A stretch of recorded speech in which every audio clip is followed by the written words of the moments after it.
Fiona, thank you so much for joining me today. So just tell me a little bit about yourself. What do you do and where are you based? So my name is Fiona Campbell-Howes. I'm based in Cornwall in the southwest of the UK.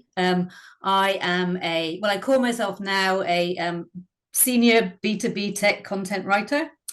So I'm a freelance writer at the moment, but I've had like a whole career working in tech, in PR and marketing and writing. So I've worked in agencies, I've worked in-house with a big software vendor.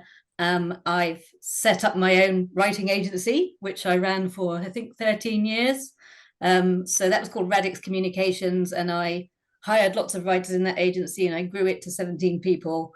And then I thought, no, I really just want to be freelance.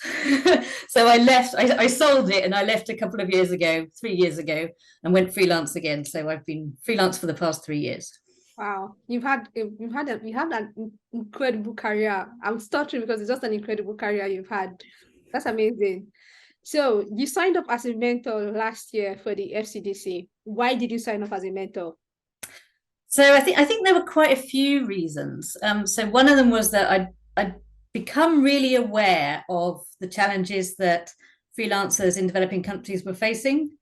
So I think it's something that when you live and work in the UK, you don't necessarily see that so much. But just by sort of being on Twitter and being on LinkedIn, places like that, I started to realize that, it's difficult getting established as a freelancer anywhere.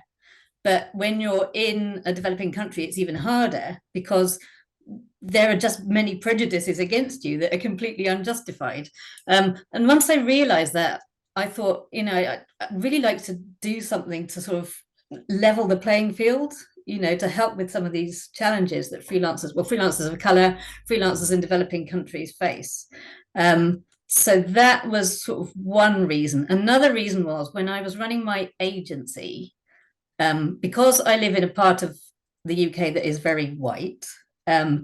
When we hired people, and we didn't use freelancers, we hired writers to work as employees in the agency. They were all white. Our entire workforce was white, and it didn't sit right with me for quite a long time. And I thought I need to do something to help with this. And by this time I'd left. And so when I saw that you were setting up the Freelance Coalition for Developing Countries, I thought that's a really good organization. I would like to help with that, to almost atone for the fact that I had an all-white team at my last agency. Yeah, I think those were the two reasons. And another reason, I think, a sort of direct reason. I read a blog by Stella Inabo, who is a freelancer based in Nigeria. And she wrote about how difficult it is to find work, but also to get clients to trust you, to trust that you're going to do a good job. I mean, she's a brilliant writer, but she was talking about all these barriers that she faced, like even to get paid. There's so much that we here in like the UK and the West aren't really aware of. And it just seemed really, really unfair. So I wanted to do something to help. And so when I saw that you were asking for mentors, I thought, yeah, that's something that I can do and that I want to do to help. Awesome. So who did you mentor? Who was your mentee? And what was the experience like? What did you learn from mentoring? So I think I just asked three questions. That's fine. What was your experience like? And what did that teach you? So my mentee was Jul Domingo, and a really talented writer, lovely, lovely lady. And so it was really interesting as an experience because I saw some of her work before I started sort of talking to her, and it was really good. And I thought, oh my God, I've actually don't think I've got anything to to teach her. Like, she's a brilliant writer, she should be snapped up by agencies and clients. And so, I had a few sessions with her, and it was really just I think it made me realize that freelancers, when they've not worked in an agency before, they've not worked in-house before, and they're starting like from scratch as a freelancer, like having to market yourself, having to find clients, having to go through all of the challenges of like difficult clients with nobody like around you, like you're on your own as that freelancer. There's nobody to like really kind of look to for advice, or even to like give you a confidence boost. Mm-hmm. So I think that's a lot of it. Like if you've got a difficult client that says, oh no, this is all wrong, no, you need to rewrite this, it's really easy to get like really down in self-esteem, like to have no confidence in yourself. And so I think a lot of my experience of mentoring with Jul, I mean, a lot of it was like practical stuff, like, you know, what should your prices be, and, you know, how should you go about getting clients, and what niche should you go into. But a lot of it was just about, you know, giving her that confidence boost that she is a great writer, you know, that you know, clients should be like snapping her up. So it's those two things. It's like practical things, but also there's more kind of, you know, there's a more psychological side to it as well, I think. Mm-hmm. Okay, so what did that teach you? What did, from learning about Jul's personal experience? This is a brilliant writer who should be snapped up and yet is struggling. Yeah. What did that teach you about your own privileges? A lot. Right? Yeah.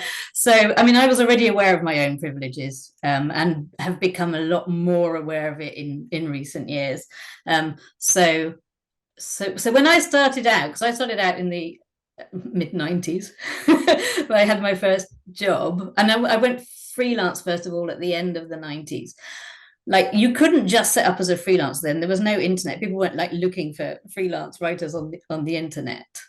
You had to have had a job before you went freelance to be able to get the contacts and to be able to get your name out there. There's no other way. So I had worked in agencies and I'd worked in-house, and I had loads of contacts. I got a reputation in the industry. It was quite easy for me to find freelance work when I went freelance, because I was based locally. I have the right skin color. I even have like a posh sounding name. So like even like within the UK, I've probably got, you know, privileges just from what my name is, you know. So it really, yeah. So I've really become more aware of these privileges in the last few years, and certainly speaking to, you know, mentoring Jul, but also like looking at the experiences of some of the other freelancers in the FCDC, or, you know, people that I follow on Twitter, and on LinkedIn. You know, I see how difficult it is, just like how many barriers there are to overcome just to get work, you know, and those are barriers that I've never particularly faced. So yeah. Okay, so final question. Why should anybody sign up as a mentor?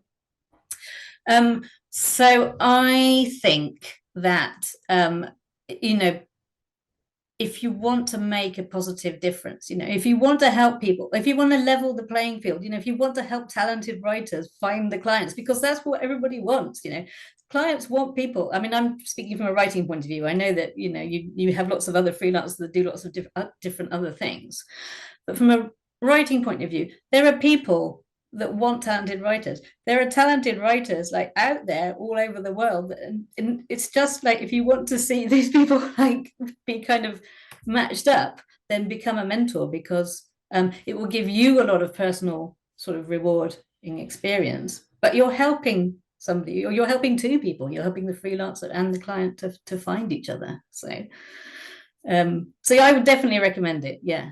And the way you've like organized it, it's very structured as well. So, you know, the mentee knows what to expect from the mentor knows what the mentee is expecting from them, and, you know, what they want to focus on.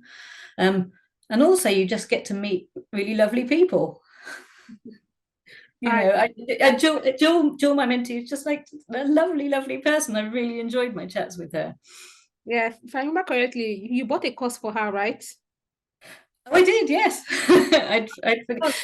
Yes, I did, because you know, because they start out as freelance, they don't have access. They haven't worked with like senior people that can coach them or mentor them within a kind of company environment, and so there are all of these courses out there that are really good, that can help them like learn new skills, but those are really expensive. So I was really happy to sponsor a course for Jul for her to take.